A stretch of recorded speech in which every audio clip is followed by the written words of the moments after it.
Sur France Info, c'est l'heure du fil info avec vous, nous y revenons dans un instant, avec vous Margot Karoff.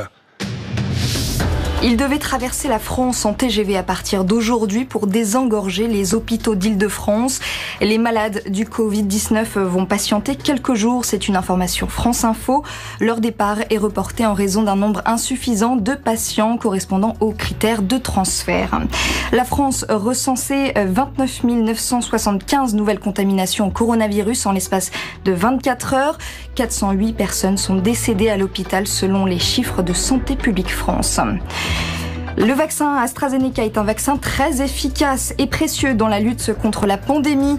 Olivier Véran, ministre de la Santé, défend le vaccin pourtant suspendu en France jusqu'à jeudi et la publication de l'avis de l'Agence européenne des médicaments.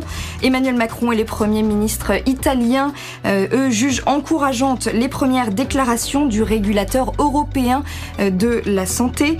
Il se dit fermement convaincu des avantages d'AstraZeneca contre le Covid-19. Après l'Angleterre, l'Afrique du Sud et le Brésil, la France, elle aussi, a son variant. Une souche a été découverte en Bretagne. Pour l'instant, ce variant n'est pas préoccupant, assure l'ARS, mais il est sous haute surveillance. Les étudiants réclament un plan d'urgence contre la précarité des jeunes. Plusieurs centaines d'entre eux sont descendus dans la rue aujourd'hui à Paris, à Bordeaux et à Lyon notamment.